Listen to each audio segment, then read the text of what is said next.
Yeshua Forever. Nous sommes la marque de sa personne, l'empreinte de sa gloire.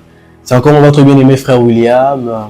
C'est déjà de l'EP Christ, c'est encore une joie, une immense joie et un honneur de vous retrouver encore pour ce nouveau numéro qui on parle de Jésus, enfin de montrer le pourquoi croire en lui et combattre les doutes, les choses fausses sur sa personne qui déjà traumatise certains d'entre nous. Les amis, vous qui croyez en Jésus-Christ, que rien ne vous traumatise les amis. Rien ne vous traumatise, Jésus est vrai. Je vous rassure. Aucune preuve scientifique, aucune chose, rien en tout cas jusqu'à ce jour ne peut vraiment à 100% nous faire douter de lui. Alors les amis, restez connectés, abonnez-vous à cette émission, cette émission pour la suivre à tout moment afin de parfaire votre foi, car ça va vous faire grandir votre foi et vous réaliserez que vous n'avez rien à voir. Peur. Vous découvrirez des informations qui vraiment vous aideront même quand vous serez face à des athées ou des personnes qui essaieront envoyées par le diable pour vous faire peur. Vous saurez comment le présenter des arguments solides qui vont leur faire fuir. Alors les amis, je me rappelle un jour, j'étais avec un étudiant qui était un athée au sein de l'université de Kinshasa et on parlait de Jésus avec lui, d'essayer un peu de l'évangéliser. Et il me dit quelque chose, il me dit non mais votre Jésus est un égrégore. Alors moi, il m'avait dit la première fois que moi j'entends le mot égrégore. Je me suis dit, mais c'est encore quoi ça? Il dit, non mais égrégore, voilà, c'est plus que vous y croyez, que vous créez des énergies et tout ça. Donc voilà, je vais bien vous expliquer le terme.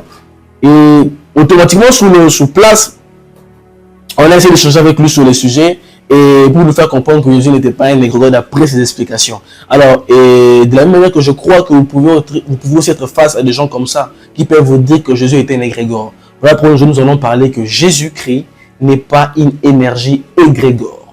C'est quoi égrégore? Égrégore, par définition, est une énergie ou une entité psychique ou spirituelle qui se forme lorsque plusieurs personnes se rassemblent autour d'une idée, d'une pensée, d'une intention ou encore d'un objectif commun.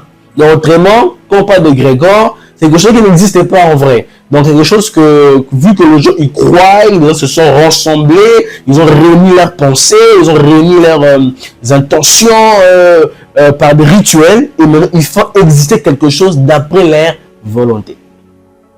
Alors, ainsi, beaucoup croient aussi que Jésus-Christ est un égrégore. Vu qu'il y a beaucoup de croyants, alors vu qu'il y a tellement de croyants, c'est ça qui crée cette énergie, quand on voit des gens peut être en transe à l'église et tout ce qui va avec, ils croient que c'est juste une imagination collective.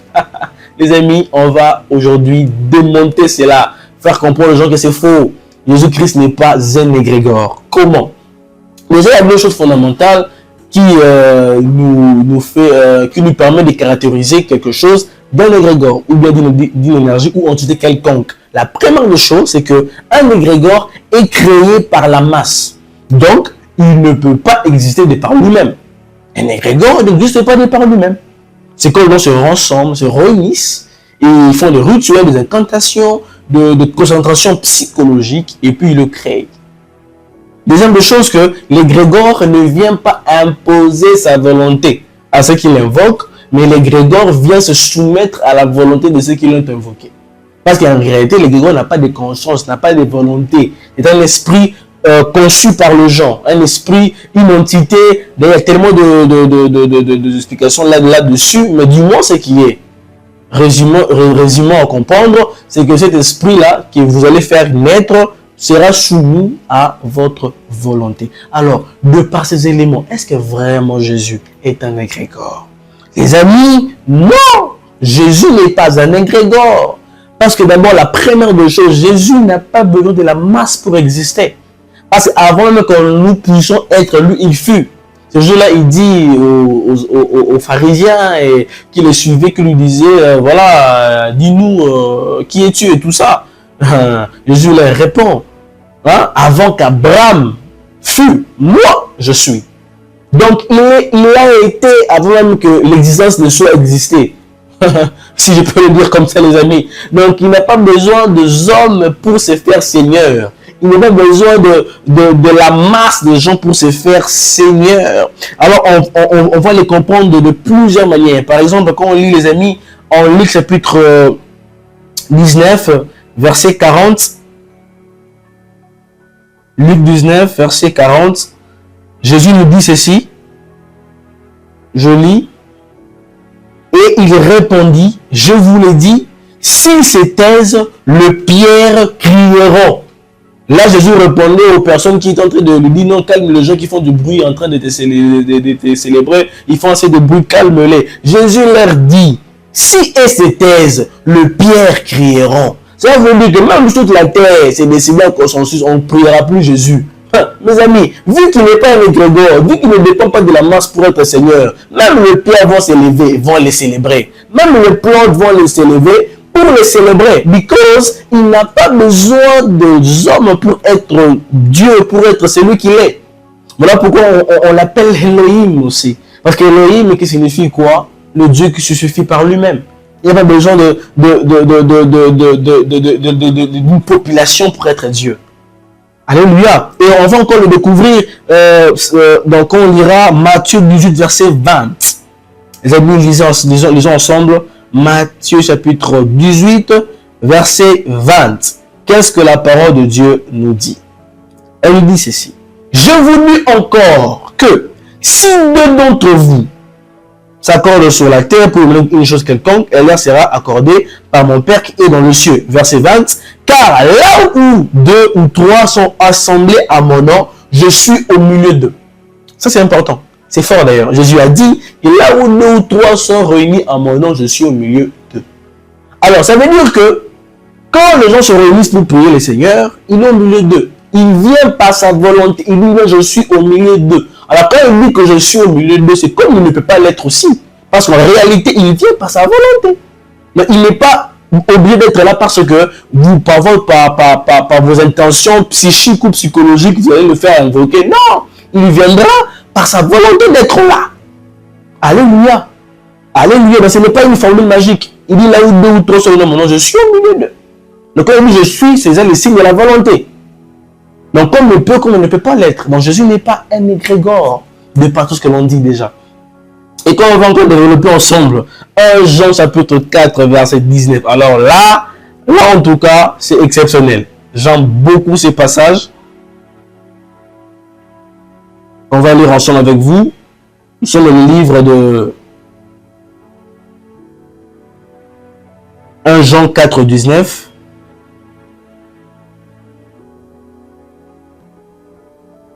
Jean 4, 19. La parole nous dit ceci. Pour nous l'aimons parce qu'il nous a aimés le premier. Je répète encore. Pour nous l'aimons parce qu'il nous a aimés le premier. Mes amis, c'est clair, n'est-ce pas? Ici, on nous présente réellement que Jésus nous a aimés le premier. Donc, Jésus n'a pas attendu que nous, on l'aime pour que lui nous aime par la suite. Mais il nous a aimés le premier. Jésus est mort à la croix pour nous-mêmes sans avoir une garantie qu'on croira forcément à lui. Mais il est parti mourir parce qu'il nous a aimés le premier. Oh, le grégor ne vient pas en premier. C'est vous qui le faites exister. C'est vous qui l'invoquez à être, à vous aimer, à faire ce que vous voulez. Mais notre Machia n'a pas attendu qu'on l'appelle pour venir, mais il est venu par lui-même. Il nous a aimés le premier. Alléluia. Alors, vous allez remarquer avec moi qu'il y a même des témoignages des personnes qui en réalité n'avaient rien à voir avec Jésus ou avec l'Église, mais qui ont eu à les rencontrer et à vivre un miracle extraordinaire. Renseignez-vous, vous allez voir. On a par exemple des gens, pour ceux qui ont le miracle le plus connu quand même, on a comme Nabil Kreshi. Allez vérifier son témoignage. Sudar Singh, allez vérifier son message. Aïcha, la Nigériane, allez voir. Elle a fait une rencontre de Jésus. On voit qu'elle ne connaissait même pas Jésus. Et qu'elle n'avait même pas entendu parler de lui. John Smith de même a vu Jésus, a été miraculeusement guéri par lui. Au moment qu'il ne l'a même pas vu, il ne l'a pas invoqué. Comment allez-vous expliquer ça, les amis? Et pareil, il y a beaucoup de témoignages. Il y a beaucoup de témoignages aujourd'hui. Parce que si on est dans la Bible, vous allez dire que non, voilà, ils ont falsifié. Mais allez dans la vraie vie. Renseignez-vous, les amis. Vous allez voir avec moi qu'il y a beaucoup de personnes qui étaient d'ailleurs des fois musulmans, d'autres religions, même des bouddhistes. D'ailleurs, même notre cher ami ici, Sundar Singh, était un hindouiste, un pratiquant d'ailleurs. Et il a fait la vision, il a vu Jésus. Et depuis ce jour-là, il a radicalement changé de vie et il a commencé à suivre Jésus. L'égrégore n'apparaît pas de soi. L'égrégore n'apparaît pas de soi. Mais ce qui est évident à savoir, les amis, c'est qu'aujourd'hui, beaucoup de gens ont créé un faux Jésus. Un faux Jésus qui accepte que les frères et les sœurs en Christ puissent vivre dans la débauche. Un Jésus qui accepte les fausses prophéties dans l'église. Un Jésus qui accepte de laisser aller dans l'église. Un Jésus qui tolère qu'un pasteur peut insulter notre pasteur du haut de la chair. Là n'est pas le vrai Jésus. Là, c'est leur énergie égrégore qu'ils ont créée. Parce que, les amis, le véritable Jésus dont je vous parle, le véritable Jésus dont Évangélisons pour Christ, notre structure, est en train de clamer tout le temps, est en train de crier tout le temps son nom, Yeshua forever, afin de vous inviter à croire en lui, et à vous qui croyez de rester ferme en lui. Il est vrai, et celui-là, il est le chemin, la vie et la vérité. Les amis, il avait même dit que lors le temps de la fin, il y aura plusieurs qui viendront en mon nom. Alors qu'en réalité, Jésus a dit lui-même que vous connaîtrez l'arbre par ses fruits. On sait tous que Jésus est le chemin, la vie et la vérité. Il est dans la manifestation ou de l'incarnation parfaite de la sainteté, de la vie de Dieu. Il est le Zoé d'Élohim. Donc, en réalité, c'est lui qui connaît Jésus. En réalité, manifestera la vie de Dieu. Quand vous voyez quelqu'un qui vous prétend être de Jésus, mais qui vous escroque, qui fait des choses qui ne plaisent pas à l'Éternel, en réalité, cet homme-là n'a pas le vrai Jésus. Il s'est créé autre chose. Parce que le véritable existe, les amis. Au lieu de vous poser tellement de questions, aujourd'hui, j'aimerais vous inviter à quelque chose de précieux de faire. Fermez vos yeux et priez le Seigneur. Dites, Jésus, si tu es vrai, parle-moi. En ce moment même que vous suivez la vidéo, je vous assure qu'il va vous parler. C'est pas ici et maintenant. Vous entendrez une voix qui sera en train de vous parler. D'autres feront des visions. Il viendra à vous, dans votre chambre. Il vous parlera. Et de ces périodes de confusion que vous êtes, il va vous en faire sortir. Il est vrai, les amis. Il n'est pas un égrégore. Parce qu'on a démontré que de tout ce qu'on a dit, qu'il n'a rien avec un égrégore. Il est vrai, il est réel. Le prochain numéro, les amis, restez abonnés parce qu'on va découvrir, pour ceux qui disent que Jésus est une imagination, hein, que les miracles se passent par la force de l'imagination, on va démonter ça encore, mon frère, mes frères et sœurs. Donc, que Dieu vous bénisse. C'était pour vous votre émission Yeshua Forever. Les amis, restons attachés à Jésus. Que rien ne nous trouble, que rien ne nous traumatise. Il est vrai. Mon ami, tu ne regretteras jamais d'avoir cru en Jésus. Ça, c'est la certitude la plus ferme que je puisse vous faire. Que Dieu vous bénisse. C'était votre frère William Kabemba. Et à bientôt. Shalom.